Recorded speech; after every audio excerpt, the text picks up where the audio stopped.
experience every moment through our voice. গল্পে খুঁজে পাবে ভালোবাসার স্পর্শ। আর আমি কথা মতো সেই সাইকোটাকে নিজের কৃতকর্মের সাজা দেই, তাকে মার্ডার কেসের আসামি হিসেবে জেলে পাঠাই। জাফর সিদ্দিকের মুখে এত বড় সত্য শুনে সবার অবস্থা খারাপ হয়ে গেছে, বিশেষ করে আরশি আর অর্কর। তারা দুজন নির্জনাকে ভুল বুঝে এত কষ্ট দিয়েছে, এখন তারা নিজেদের মাফ করতেই পারছে না। অর্ক শুধু মনে মনে বলছে, এত কষ্ট সহ্য করে মেয়েটা বেঁচে আছে, আর আমি তার জীবনটা আরও কষ্ট করে দিয়েছি। আচ্ছা, নির্জনা কি আমাকে মাফ করবে? অর্ণব নিজের বাবার উপর ভীষণ রেগে গেছে। সে জাফর সিদ্দিকে কে জেরার স্বরে বললে, এমন একটা কাজ তুমি কি করে করলে? একটা ফুটফুটে মেয়ের জীবন নষ্ট করে দিলে। How could you? আমি যা করেছি অর্কর ভালোর জন্য করেছি। হ্যাঁ, রিয়েলি? আর ওই মেয়েটার ভালো সেটা দেখলে না? সে বিশ্বাস করে তোমার কাছে এসেছিল বাবা। জাফর সিদ্দিকে চিৎকার করে বলেন, সে সাহায্য চাইতে এসেছিল, আমি সাহায্য করেছি। বিনিময়ে শুধু একটা শর্ত দিয়েছি, যেটা সে পূরণ করেছে, আর কিছুই না। আমি তাকে জোর করিনি। চিৎকার করলে সত্যিটা বদলে যাবে না বাবা। তুমি অন্যায় করেছ, ইনজাস্টিস করেছ। হ্যাঁ হ্যাঁ, আমি করেছি ইনজাস্টিস। আমি এটা করতে বাধ্য হয়েছি নিজের ছেলের জন্য। কিন্তু এটা ভুলে যেও না, আমার ছেলেটা পাগল তোমার জন্যই হয়েছে। আর সে না হয় ছোট ছিল, কিন্তু তুমি তো ছোট ছিলে না। আজকে অর্ককে শাসন করেছো, যেখানে তার মেন্টাল কন্ডিশন 11 বছর, কিন্তু তোমার বয়স তো 14 ছিল। ভালো মন্দ বোঝার ক্ষমতা তো তোমার তখন ছিল, কিন্তু তারপরেও দিনের পর দিন আমার অগোচরে তুমি ছেলেটার উপর টর্চার করে গেছো, তার গায়ে হাত তুলেছো। শেষমেশ আমার ছেলেটা পাগল হয়ে গেছে। এতদিন ধরে নিজের মধ্যে চাপিয়ে রাখা ক্ষোভটা আজ শেষমেশ জাফর সিদ্দিকী প্রকাশ করলেন। জাফর সিদ্দিকের এইসব কথার পর অন্যবার কিছু না বলে নত মস্তকে সেখান থেকে নিজের ঘরে চলে যায়। জাফর সিদ্দিকী অর্কর দিকে তাকিয়ে বলেন, চলো, তোমাকে নিজের ওয়াইফের কাছে মাপ চাইতে হবে। আজকে তুমি অনেক বাড়াবাড়ি করে ফেলেছো। নির্জনার অনেক বড় ক্ষতি হয়ে যেতে পারতো। রুহানের দু পায়ে শিকল বাঁধা হয়েছে, তাকে এমন একটা ঘরে রাখা হয়েছে যেখানে ফ্যান, লাইট আর ওয়াশরুমের সুব্যবস্থা ছাড়া আর কিছুই নেই। জ্ঞান ফিরে আসার পর চারিদিকে লক্ষ্য করে রুহান অত্যাধিক শান্ত হয়ে যায়। সে ঘরে এক কোনায় নিজের বাবাকে দাঁড়িয়ে থাকতে দেখে ধীর পায়ে তার দিকে এগিয়ে যায়। তমিজউদ্দিন খন্দকারের মুখোমুখি দাঁড়িয়ে রুহান শান্ত গলায় প্রশ্ন করে, আমার সাথে কেন এমন করলে বাবা? তমিজউদ্দিন খন্দকারের শান্ত গলায় জবাব দেন, এছাড়া তুমি আর কোনো পথ খোলা রেখো না। যতদিন না ওই মেয়েটার নাম ভুলে যাবে, আজ থেকে তুমি এখানেই বন্দি থাকবে। এই ঘরে তোমার চিকিৎসা করা হবে। চিকিৎসার কথা শুনে রুহান ঘর কাঁপিয়ে হাসে। I dear you wish. বাবা, এভাবে যদি সত্যি কোনো চিকিৎসা থাকতো তাহলে আমি সবার আগে সেই চিকিৎসা নিতাম। বিশ্বাস করো, একে ভোলার অনেক চেষ্টা করেছি, অস্ট্রেলিয়ার বেস্ট ডাক্তারকে দেখিয়েছি, কিন্তু তারা কোনো সমাধান করতে পারেনি। সবার একটাই কথা, there is not car of. Tamizuddin Khandakar কোনো কথা না বলে ঘর থেকে বের হয়ে যায় এবং ডাক্তারকে ভেতরে পাঠান। আধা ঘন্টা পর ডাক্তার বের হয়ে দেখে বাইরে তমিজউদ্দিন খন্দকার আর মাইমুনা খন্দকার দাঁড়িয়ে আছে। তমিজউদ্দিন খন্দকার সরাসরি ডাক্তারকে প্রশ্ন করেন, কি মনে হলো, এই সমস্যা আপনি ঠিক করতে পারবেন? ডাক্তার হতাশা একটা দীর্ঘশ্বাস ছেড়ে বলল, স্যার, আপনার ছেলে সম্পূর্ণ সুস্থ। ভালোবাসার কোনো চিকিৎসা আমার কাছে নেই। নির্জনার সামনে কান ধরে দাঁড়িয়ে আছে অর্ক, আর সে নির্জনার হাত ধরে বলে, আই এম সরি, আমি তোমাকে অনেক ভুল বুঝেছি, মাফ করে দাও ভাবি। আর সে নির্জনাকে এই প্রথম ভাবি বলে ডাকে। তার মুখে ভাবি ডাক শুনে নির্জনা বুঝতে পারে জাফর সিদ্দিকী আজ হয়তো সব বলেছে। সে ধীর গলায় বলে, আরে এইসব ব্যাপার না, আপনি এইগুলো নিয়ে ভাববেন না। নির্জনার কথা শুনে আরশি মুখ ভার করে বলে, আমি তোমার ছোট ভাইয়ের বউ ভাবি, আমাকে তুমি করে বলো। নির্জনা মুচকি হেসে বলে, আচ্ছা ঠিক আছে, বলবো। তারপর অর্কর দিকে তাকিয়ে বলে, এই যে দোষী ছেলে, আপনি কান থেকে হাতটা নামান, অদ্ভুত দেখাচ্ছে। আপনি কানে হাত দিয়ে রেখেছেন যে? তখন জাফর সিদ্দিকী বলে, আরে না, ধরে থাকতে দাও। আমি দেখেছি আজ কদিন যাবত বাদরটা তোমাকে ভীষণ জ্বালাচ্ছে। ওর একটা শিক্ষা হওয়া দরকার। দিন দিন আরো বেশি দুষ্ট হয়ে উঠছে। সমস্যা নেই স্যার, আমার এসব দুষ্টুমি সামলানোর অভ্যেস আছে। ওনার এসব কর্মকাণ্ড দেখে আমার ছোট ভাইয়ের কথা মনে পড়ে যায়। সে ঠিক একইভাবে আমাকে জ্বালাতো, ভয় দেখানোর চেষ্টা করতো। এরপর আরও কিছু টুকটাক কথা বলার পর তারা সবাই সেখান থেকেই চলে যায়। নির্জনাকে কড়া ডোজের ব্যথার ওষুধ সাথে ঘুমের ওষুধ দেওয়া হয়েছে। তাই জাফর সিদ্দিকী আর ডাক্তার প্রীতি সিদ্ধান্ত নেয় যে যতদিন না নির্জনা সুস্থ হবে ততদিন এখানেই থাকবে। একজন মেয়েড এসে নির্জনার দরকারি জিনিস দিয়ে যায়। আজকের ঘটনা অর্কর ব্রেনে অনেক বেশি প্রভাব ফেলতে পারে এই ভেবে ডাক্তার প্রীতি রাতে তার একটা কাউন্সেলিং সেশনের কথা ভাবে। বলা বাহুল্য, অর্কর সাথে কাউন্সেলিং সেশনে সে একাই নিয়ে থাকে, কেননা অন্য কারো উপস্থিতি হোক, সেটা মা কিংবা বোন কিংবা বাবা বা ভাই, পেশেন্ট সব কথা খোলাখুলিভাবে বলতে পারে না। রাত 11:30টার দিকে অর্ক আর ডাক্তার প্রীতি মুখোমুখি বসে আছে। ডাক্তার প্রীতি অর্ককে দেখে বুঝতে পারে সে খুব বিমর্ষ আর চিন্তিত, তাই তাকে সান্ত্বনা দিয়ে বলে, কি ব্যাপার, এখনো মন খারাপ? কিন্তু নির্জনা তো বলেছে সে কিছু মনে করেনি, সো রিল্যাক্স। দাঁত মুখ খিঁচিয়ে অর্ক বলে, কিছু মনে না করলে তো সমস্যা ছিল না। সমস্যা তো হয়েছে, সে কিছু মনে করেছে বলে। তুমি কি বলছো আমি বুঝতে পারছি না। তুমি শোনোনি কি বললো সে? সমস্যা নেই স্যার, আমার এসব দুষ্টুমি সামলানোর অভ্যেস আছে। ওনার এসব কর্মকাণ্ড দেখে আমার ছোট ভাইয়ের কথা মনে পড়ে যায়। মানে এটা কোনো কথা? আমাকে দেখলে নাকি তার ছোট ভাইয়ের কথা মনে পড়ে? আজব তো, আমি কি তার ছোট ভাই নাকি যে আমাকে দেখলে তার ছোট ভাইকে মনে পড়বে? তার কি মনে নেই আমাদের বিয়ে হয়েছে, আমি তার হাজব্যান্ড হই? তমিজউদ্দিন খন্দকার বুকে পাথর বেঁধে থাকলেও মৈমুনা ছেলের কষ্ট আর দেখতে পারছেন না। তাই স্বামীর অনুমতির তোয়াক্কা না করেই ছেলের সকল পছন্দের রান্না করে তার রুমের দিকে যাচ্ছে। তার পেছনে একজন মেয়ে ট্রলি করে খাবারগুলো নিয়ে আসছে। দূরে দূরে বুকে মাইমুনা ছেলের রুমে প্রবেশ করে এই আশায় যে তার ছেলেটা যদি কিছু মুখে তোলে। দরজা খুলতেই রুহানের ক্লান্ত কণ্ঠস্বর শোনা যায়, আমি খাবো না, চলে যাও। একটা দীর্ঘশ্বাস ফেলে মাইমুনা রুহানের কাছে গিয়ে তার কপালে হাত দিতেই সেই চোখ মেলে তাকিয়ে নিজের মাকে দেখতে পায়, কিন্তু কোনো প্রকার প্রতিক্রিয়া ছাড়াই আবারও শান্তভাবে চোখ বন্ধ করে থাকে। মাইমুনা খন্দকার বুঝতে পারেন তার ছেলে অভিমান করেছে। তিনি ছেলের মাথায় হাত বুলিয়ে দিয়ে বলেন, আব্বা কিছু খেয়ে নাও, এভাবে না খেয়ে থাকলে তো আমার কষ্ট হয়। একইভাবে চোখ বন্ধ করে রুহান বলে, মা খাবারগুলোতে বিষ মিছিয়ে নিয়ে এসো, প্রমিস করছি আমি খাবো। ভেবো না আমি তোমাদের মতো না, প্রমিস করলে রাখতে পারি। ছেলের কথা শুনে হু হু করে কেঁদে উঠল মাইমুনা খন্দকার। বাবা ছেলের দ্বন্দ্বে পিষে যাচ্ছেন তিনি। অনেকটা আর্তনাদ করে বলে, তোমাকে বিষ দিব না আব্বা, আমি নিজেই এবার বিষ খেয়ে মরে যাব। নিজের সন্তানের এমন অবস্থা দেখার চেয়ে আমার মরে যাওয়া অনেক ভালো। এবার বিছানায় উঠে বসে মাইমুনা খন্দকারকে জড়িয়ে ধরে রুহান। শুষ্ক গলায় ধীরে ধীরে বলে, মা আমার না খুব কষ্ট হচ্ছে, সে কেন আমাকে ভালোবাসলো না? তার কি মনে নেই আমাদের বিয়ে হয়েছে, আমি তার হাজব্যান্ড হই?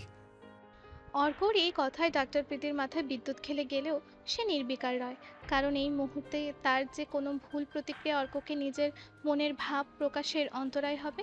শুধু তাই না, অর্ক যদি একবার বুঝতে পারে সে নির্জনাকে নিজের অজান্তেই ধীরে ধীরে স্ত্রীরূপে মেনে নিচ্ছে, তবে সে নিজেকে আবারও গুটিয়ে নেবে। অর্কর বিরতিহীন মুখ চলছে। এদিকে আরেক চিজ হলো আমার বাবা। এই লোকটার কোনো কাণ্ড জ্ঞান নেই। ছেলের বউয়ের মধ্যে ঝামেলা হয়েছে, মানছি দোষ ছেলের, কিন্তু তাই বলে ঘর আলাদা করার হুকুম দিয়ে দেবে? ছেলেকে হুকুম দিবে আর বউ যতদিন না ভালো হবে ততদিন তার দেখা করা যাবে না। আরে উনি কি আমাকে বিয়ে করিয়েছেন বউকে আলাদা ঘরে রাখার জন্য? এমনিতে এক ঘরে থাকলে বউ সাথে ঘুমায় না, এখন ঘরও আলাদা করে দিয়েছে। অসহ্য, ধুর। বলেই অর্ক নিজের মতো ডাক্তার প্রীতির ঘর থেকে বের হয়ে যায়। তার যাওয়ার দিকে তাকিয়ে ডাক্তার প্রীতি মনে মনে বলে, যাক, আমি নিশ্চিত হলাম আমি এ বাড়িতে না থাকলেও তুমি এবার সুস্থ হয়ে উঠবে। সবাই ভাবে জিনিসপত্র ভাঙলে, গালিগালাজ করলে কিংবা কাউকে অযথা মারতে গেলেই মানুষ মানসিক রোগী হয়, কিন্তু না, মনের ভেতরে কোনো গোপন কথা কাউকে বলতে না পেরে গোমড়ে থাকা কিংবা চোখের সামনে কাউকে খুন হতে দেখে ট্রমায় চলে যাওয়াটাও মানসিক রোগ। তুমি এ রোগে আক্রান্ত অর্ক। তোমার রোগটা কতটা জটিল সেটা আমি তোমার সাথে প্রথম সাক্ষাতেই বুঝতে পেরেছিলাম। তাই তো মিস্টার অর্ণবের করা এত অপমান সহ্য করেও এখানে পড়ে আছি, কারণ আমি চলে গেলে হয়তোবা তুমি কোনোদিন নিজের খোলস ছেড়ে বের হবে না। আর জাস্ট কিছুদিন, তুমি সম্পূর্ণ সুস্থ হওয়া মাত্রই আমি এ বাড়ি ত্যাগ করব। অর্ক এক প্রকার ফুসফুস করে বাইরে বের হয়ে যায়। একবার দেখে যাই ঘুমালো কিনা। বলি নির্জনা রুমের দিকে এগিয়ে যেতে আরশি তাকে মাঝপথে আটকে দিয়ে বলে, বাবা, রিহানা আন্টিকে ভাবির সাথে থাকতে বলেছেন, তুমি এখন যাও না। অর্ক মুখ গোমরা করে নিজের ঘরের দিকে যেতে যেতে বিড়বিড় করে বলে, শালা নিজের বাপুই যখন শত্রুতা করে তখন বিচার দিব কার কাছে? তুমি আমার এই কথাটা শুধু শোনো, রাজি হয়ে যাও আব্বা। মাইমুনা খন্দকারের কথায় পূর্বের চেয়ে বেশি নিশ্চুপ হয়ে যায় রুহান। নিজের ছেলেকে এইভাবে চুপ থাকতে দেখে মাইমুনা খন্দকার শুকনো ঢোক গেলে, কারণ তার ছেলের শান্ত রূপ হলো ঝড়ের পূর্বাভাস। তিনি ছেলেকে আবারও বোঝানোর চেষ্টা করেন, কেউ তোমাকে ভালো না বাসলে জোর করা যায় না, তুমি একটু বোঝার চেষ্টা করো। গম্ভীর কণ্ঠে রুহান বলে, আমি বাবার সাথে কথা বলতে চাই। মাইমুনা খন্দকার কথা না বাড়িয়ে একটা মেয়েটকে বললেন তার স্বামীকে ডেকে দিতে। তমিজ উদ্দিন খন্দকার রুহানের রুমে এলে রুহান বাবার মুখোমুখি দাঁড়িয়ে মায়ের উদ্দেশ্যে বলে, আমি বাবার সাথে একা কথা বলতে চাই। ছেলের ভাব গতিক ভালো ঠেকলো না মাইমুনা খন্দকারের। যদি কোনো অঘটন ঘটিয়ে ফেলে সেই ভয়ে তিনি দ্রুত প্রস্থান করেন। আমি আপনার শর্তে রাজি। আমার একটা কথা আছে, one more time I want with us. আমি একটা বার তার সাথে বোঝাপড়া করতে চাই, বলতে পারেন এটাই লাস্ট। তুমি মেয়েটার বা অন্য কারো ক্ষতি করবে না, তার কি গ্যারান্টি আছে? আর যাকে বিয়ে করবে তাকে সুখে রাখবে, তারই বা কি গ্যারান্টি? কোনো গ্যারান্টি নেই, তবে আপনি যদি চান আপনার পছন্দের মেয়েকে বিয়ে করার জন্য রাজি হই, তবে এই শিকল থেকে বের করে নির্জনের সাথে দেখা করতে হবে। বাঁকা হেসে বিছানার উপর পায়ের উপর পা তুলে বসে পায়ের দিকে ইশারা করে রুহান বলে, অন্যথায় আমি এই শিকলে সারা জীবন বন্ধে থাকবো। তমিজউদ্দিন খন্দকার এই ভয়টাই পাচ্ছিলেন। ছেলের জেদ সম্পর্কে তিনি অবগত, যা বলে তাই করে। তিনি ভেবেছিলেন দেশে এনে মায়ের দোহাই দিয়ে ভালোবাসা দেখিয়ে ছেলের মন গলাবেন, কিন্তু কোথায় কি, ছেলে যে তাকেই ব্ল্যাকমেইল করছে। বাবাকে চুপ থাকতে দেখে ঠোঁটের এক কোণ প্রসারিত করে রুহান বলে, সময় নাও বাবা, ভেবে চিন্তে তারপর ডিসিশন নাও। তমিজউদ্দিন খন্দকার অবাক হয়ে রুহানের দিকে তাকিয়ে থাকেন। যেই ছেলেকে কিছুক্ষণ আগে অসহায় মনে হচ্ছিল, এখনই সেই ছেলেকে অদ্ভুত ভয়ঙ্কর লাগছে। এতটা ভয়ঙ্কর যে তিনি আর ছেলের দিকে তাকিয়ে দ্বিতীয় কোনো কথা বলতে পারলেন না, বরং অসহায় হয়ে রুম ত্যাগ করলেন। তমিজউদ্দিন খন্দকার চলে যেতেই রুহান বিছানায় পিঠ লাগিয়ে গেঁজা দাঁতে বাঁকা হেসে বলে ওঠে, বাবা, আমার সাথে গেম খেলে ভালো করনি। বেস্ট সান হতে চেয়েছিলাম, তবে তোমার গেম আর নির্জনার রিজেকশন আমাকে তিন ভিলেন বানিয়ে দিয়েছে। নির্জনা, দি লেডি রোহান খন্দকার আসছে। সকাল থেকে অর্ক খরগোশের মতো জাফর সিদ্দিকের পিছন পিছন লাফিয়ে বেড়াচ্ছে। মূলত রাতে নির্জনার চিন্তায় অত্যাধিক অস্থিরতার ফলে তার ঘুম হয়নি। ধরা পড়ে যাওয়ার ভয়ে রাতে শুধু জানালা দিয়ে নির্জনাকে কয়েকবার দেখে চলে এসেছে, কিন্তু সে যখনই গিয়েছে তখন নির্জনা ওষুধের কড়া ডোজে ঘুমে কাতর ছিল। সুতরাং সকাল সকাল সে ঘুম থেকে উঠে নির্জনের সাথে দেখা করার জন্য ব্যাকুল হয়ে ওঠে। অর্ক ভেবেছিল রাতে তার বাবা এমনি কথাগুলো বলেছেন, কিন্তু তিনি যে এইভাবে তার অক্ষরে অক্ষরে পালন করবেন তা সে বুঝতে পারেনি। তাই সে সকালে নির্জনার রুমে যখন যাবে তখনই তাকে দরজার বাইরে এক মেয়েট আটকে দিয়ে বলে, বড় স্যার না করে দিয়েছে আপনাকে ভিতরে যেতে। তখন থেকেই সে বাবার পিছনে এ ঘর ও ঘর ঘুরে যাচ্ছে। কিন্তু এদিকে নির্জনা অসুস্থ, অন্যদিকে সামনে ইলেকশন, তাই জাফর সিদ্দিকী মিনিস্ট্রির সব কাজ বাড়ি থেকে করবেন বলে পার্টির লোকেদের বাড়িতে ডেকে নেয়। তাই অর্ককে তিনি তেমন একটা খেয়াল করতে পারছেন না। মিস্টার অর্ণব সিদ্দিকী আমাকে ডেকেছেন? অর্ণব ডাক্তার প্রীতির দিকে একটা চেক এগিয়ে দিয়ে বলে, এখানে আপনার সব পাওনা আছে, যা কন্ট্রাক্ট হয়েছিল তার পুরোটাই আছে, যদি আরো কিছু লাগে বলুন। ভ্রু কুচকে ডাক্তার প্রীতি বলে, মানে কিসের পাওনা?